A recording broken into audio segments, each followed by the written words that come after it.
Vea, esta semana en Secretos CEO. Naturalmente que debemos entender, ha demostrado el PRD en toda su historia que es el partido que más se ha destruido a sí mismo. Intereses personales de las candidaturas, los intereses de grupos. Venir de una familia pobre no es fácil en un país tercermundista como el nuestro. Hay una única forma de sobresaltar, de salir, que es la educación. Porque los CEO hablamos de negocios.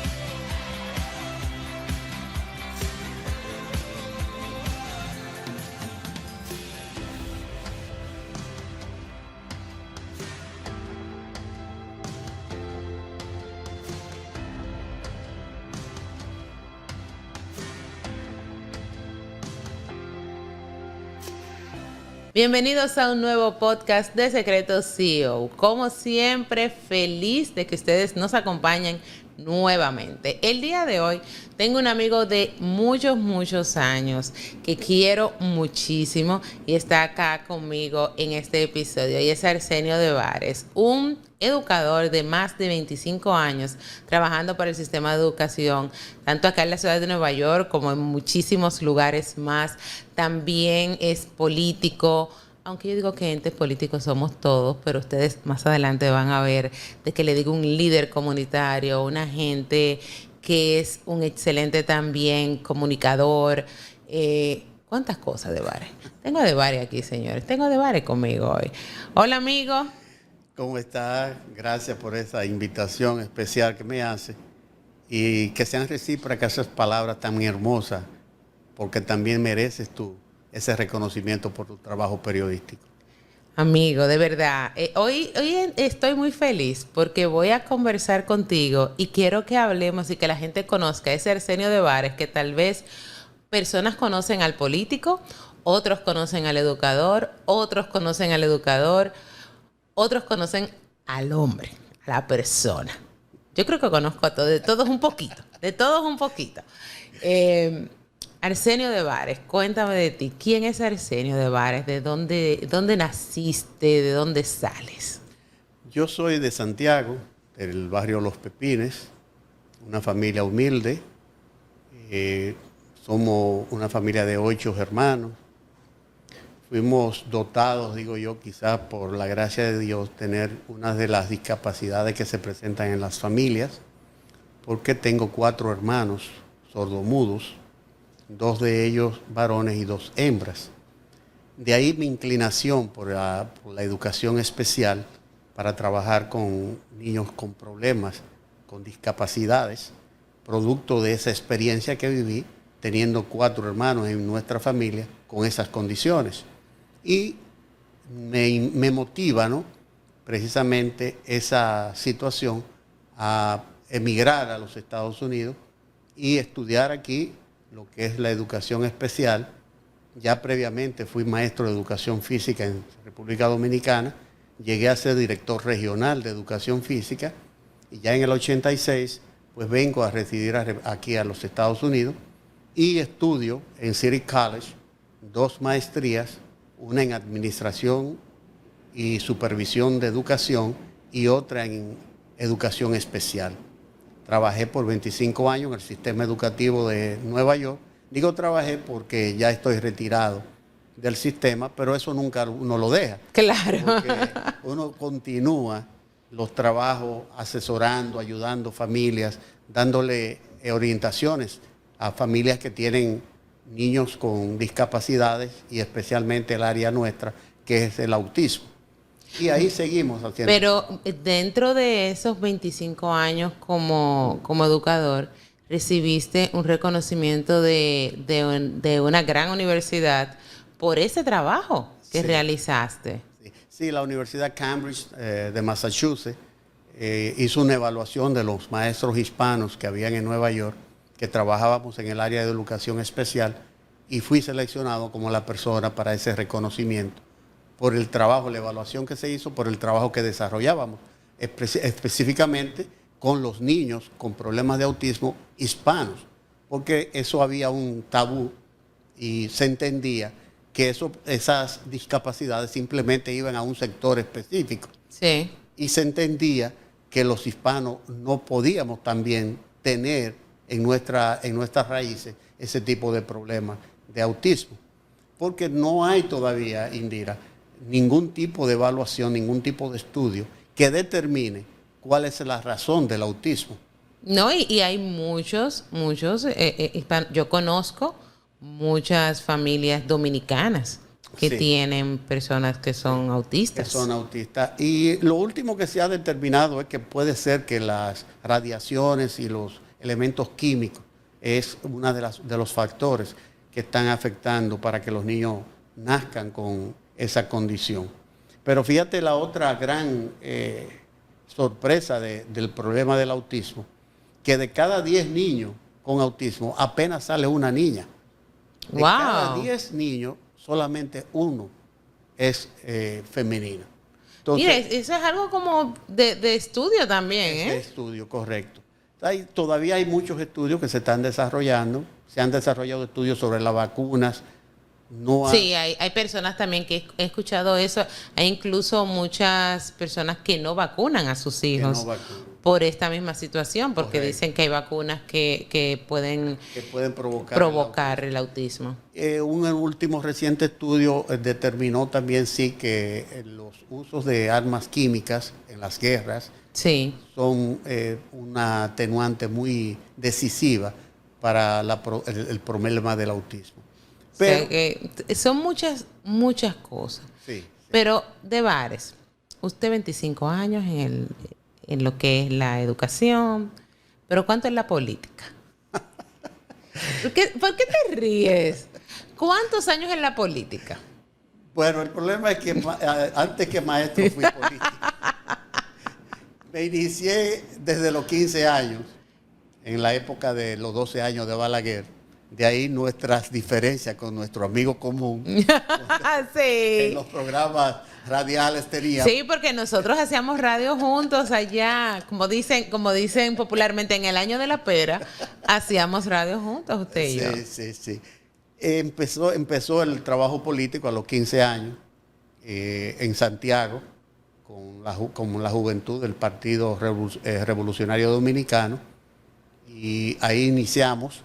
Recuerdo anécdotas importantísimas, como eran la de que salíamos, como soy de Los Pepines, nos correspondía la propaganda en el barrio de Los Pepines, a la calle del Sol.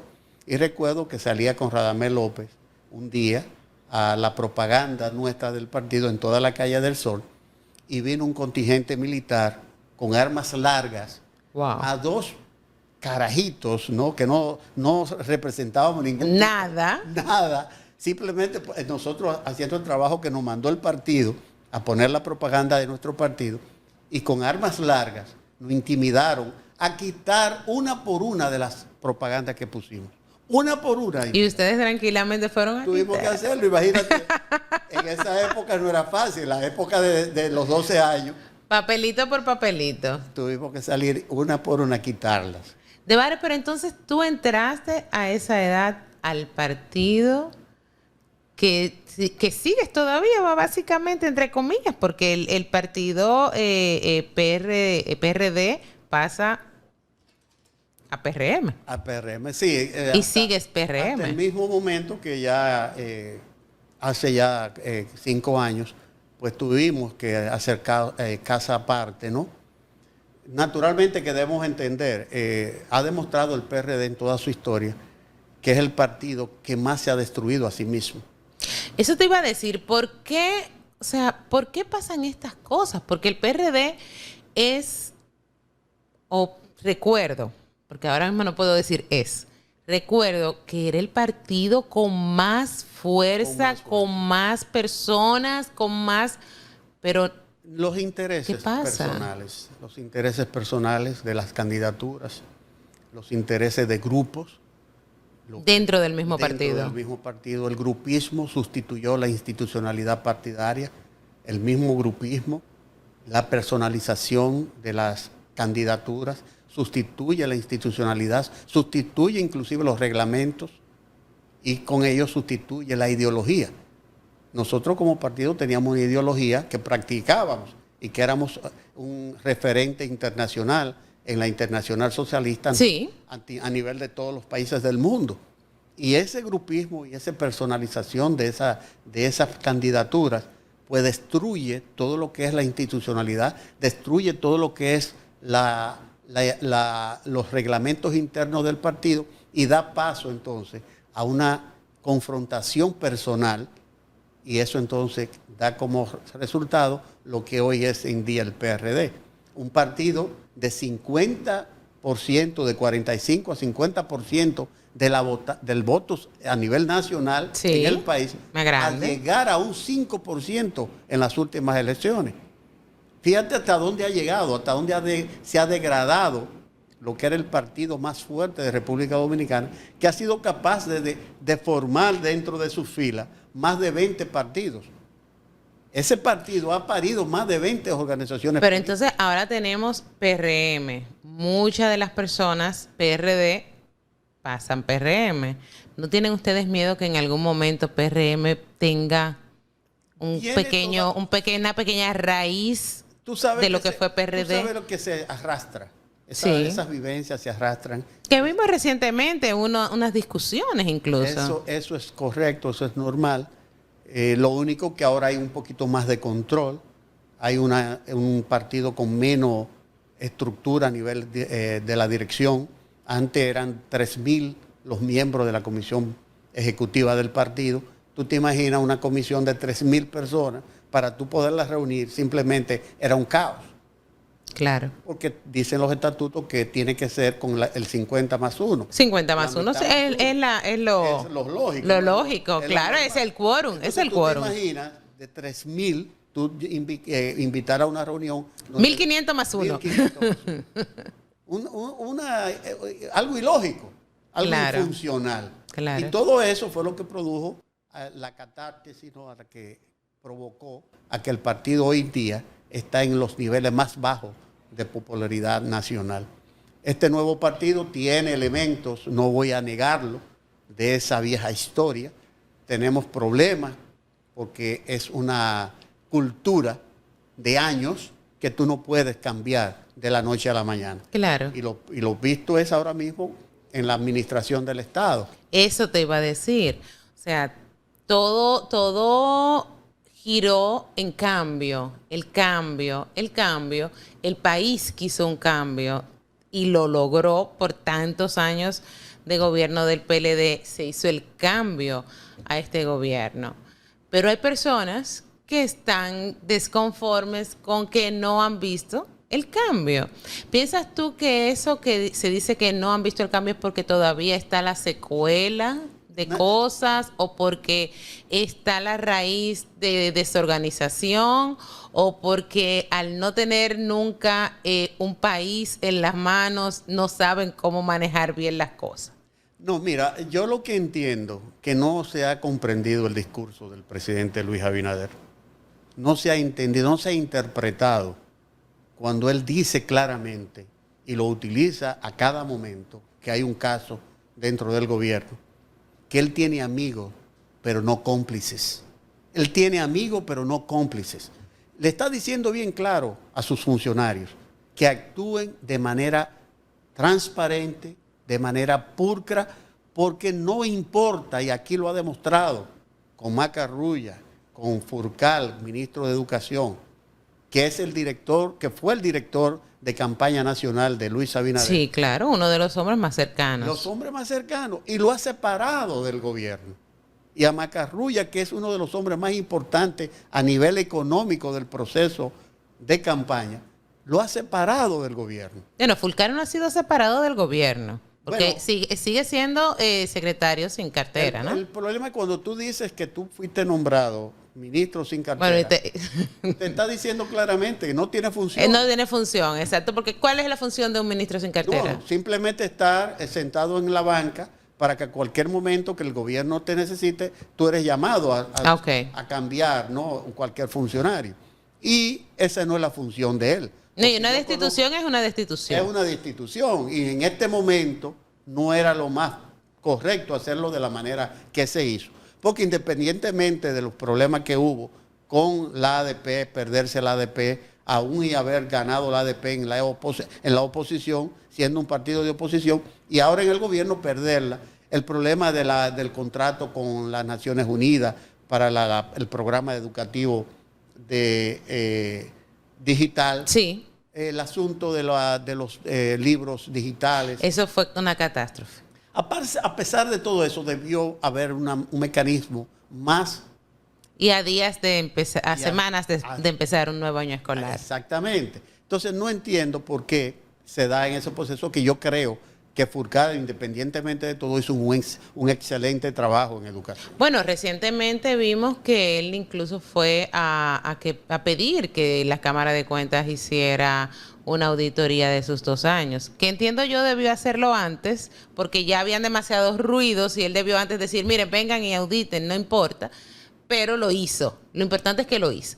Pero aparte de todo eso que ha estado pasando, y te lo pregunto a ti porque realmente en este programa yo creo que el primer político que ha venido eres tú.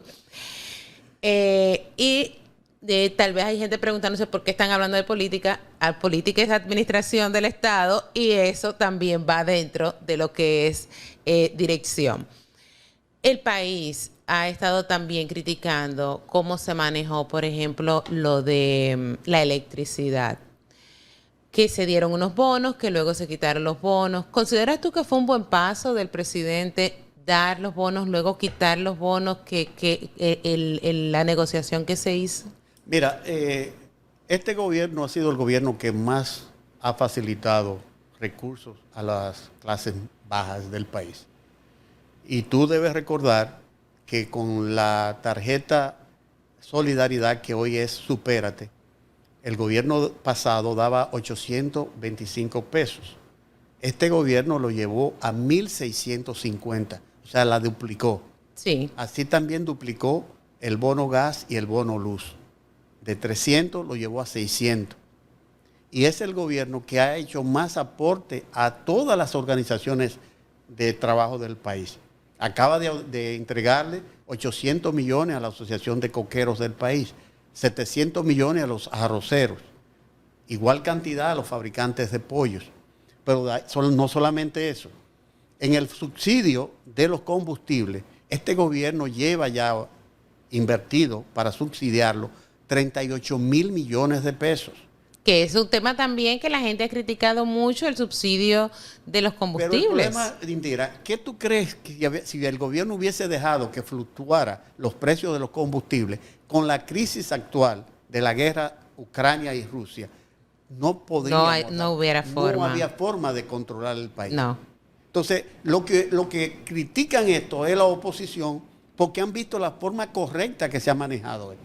Y eso lo ha hecho todos los países del mundo. La oposición siendo oposición. O sea, yo siempre he dicho, la oposición está haciendo su trabajo. La oposición haciendo oposición. Esa es la función de ellos. Claro que sí. Pero tú te preguntas, en Estados Unidos se han hecho subsidios iguales. En todos los países del mundo se están haciendo los mismos subsidios. Porque no hay forma de que tú puedas mantener una estabilidad en un país con un combustible a alto precio. No hay forma. No. Y tú lo que vas a tener es una caldera en fuego total que tú no vas a poder controlar. Entonces, lo que se está haciendo es precisamente dentro de una crisis después de otra, porque tuvimos una crisis de la pandemia, del COVID. Que eso también hay que tomarlo en cuenta. O sea, este gobierno no solamente entró con una crisis administrativa del gobierno pasado, entró con una crisis de salud. Que no fue fácil. Y llevar la República Dominicana a tener 10 millones de vacunas disponibles en el país no fue nada fácil, debo decírtelo. Porque las compañías fabricantes de las vacunas no querían despachar las vacunas a los países del tercer mundo. Sí, fueron muchas negociaciones. Y realmente. fueron muchas negociaciones.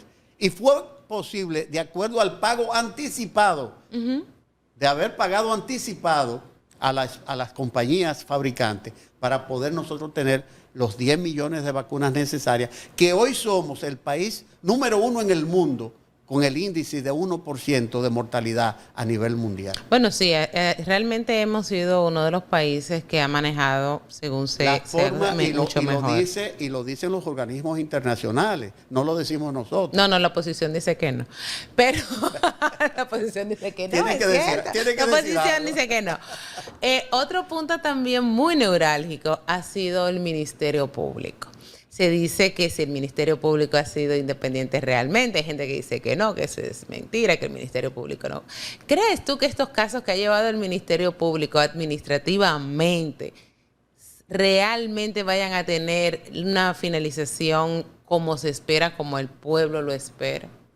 Mira, Indira, yo creo que tú recuerdas, porque tú trabajaste muchos años allá en el periodismo, y tú recuerdas que habían oficinas de abogados en el país que redactaban las sentencias que los jueces debían dictar.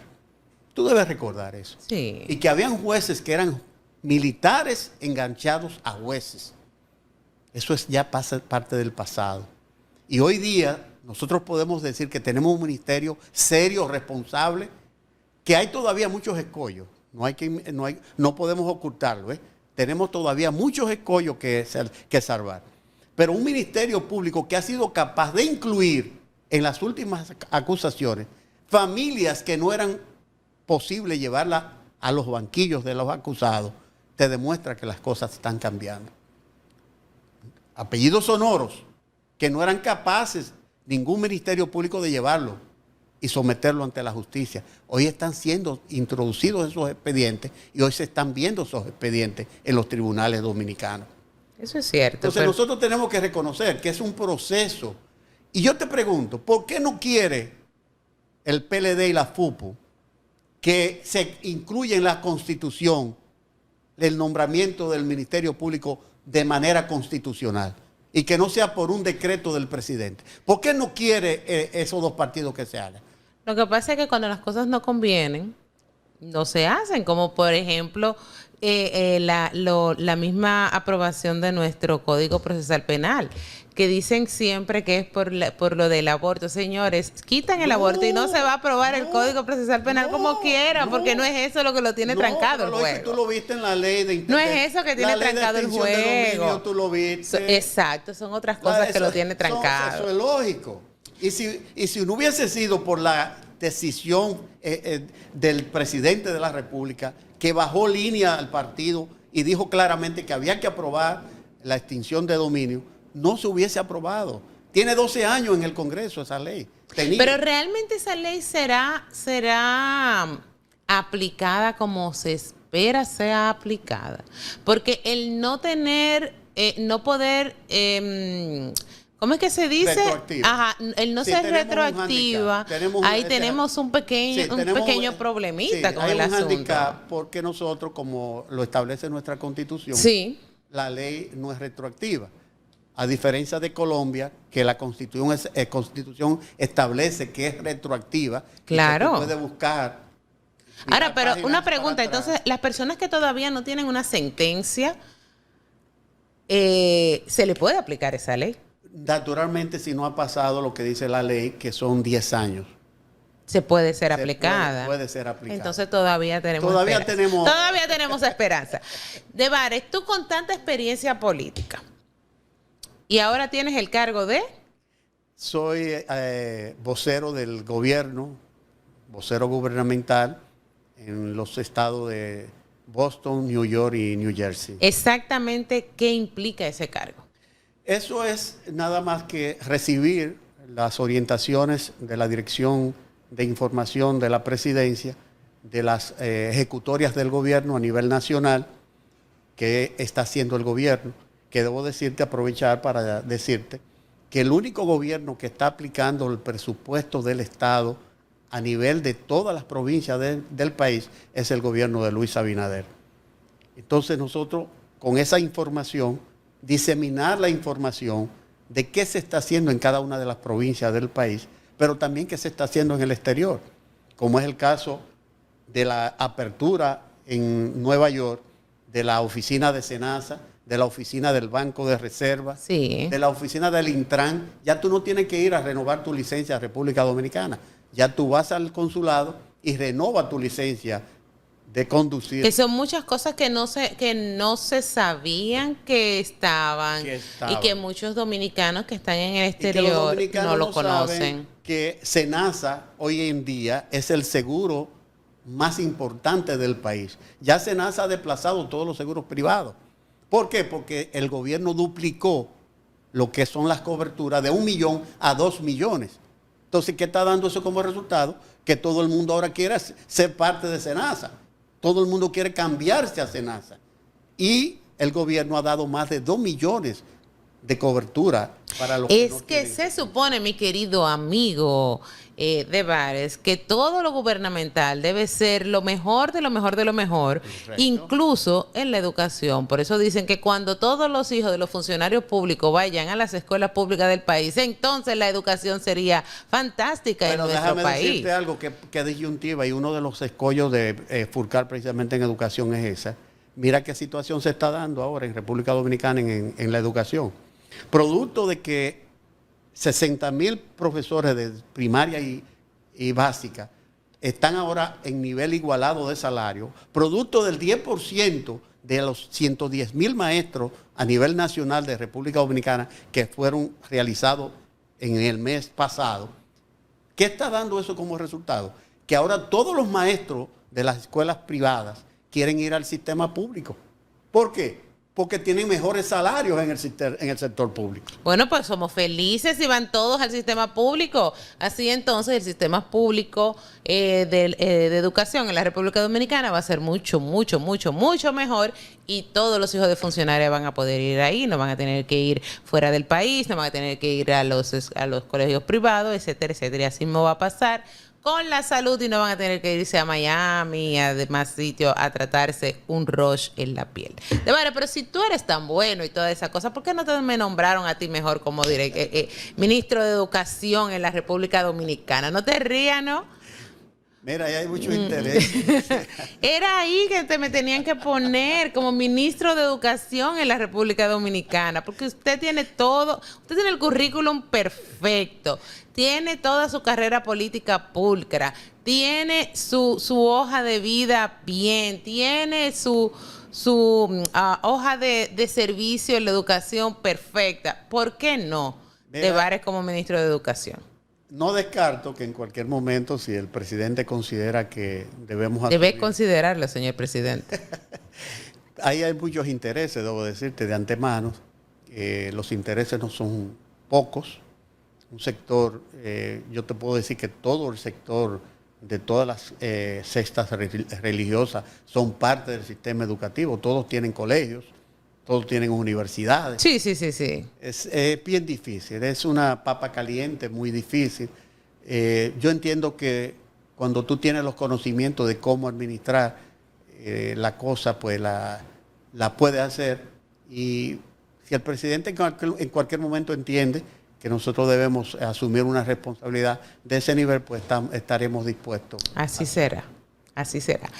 De Bares, ya finalizando el programa, yo siempre tengo que hacer esta pregunta. Necesito 3 cosas, 3 secretos, yo le llamo, que te hayan funcionado, sea en tu vida personal o en tu vida laboral, para que estés en el momento que vives ahora. Primero, perseverancia. Venir de una familia pobre no es fácil en países tercermundistas como el nuestro.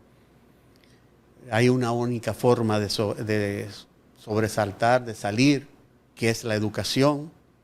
Yo siempre he dicho como educador, y sostengo siempre y llamo a la juventud a que estudie, emprendedores que vayan a estudiar, porque es la única forma de saltar ese gran vacío que hay cuando tú vienes de una familia de bajos recursos.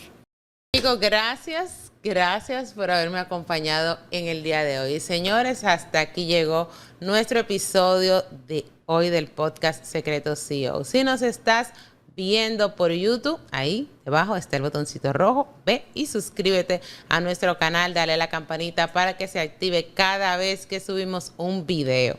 Si nos estás viendo por televisión, gracias por tu audiencia, y si nos escuchas por el canal de podcast, suscríbete y descarga este episodio, sea por Apple Podcast, por Google Podcast, por Spotify, en cualquier plataforma. Secretos CEO by Indira Báez. Hasta el próximo episodio.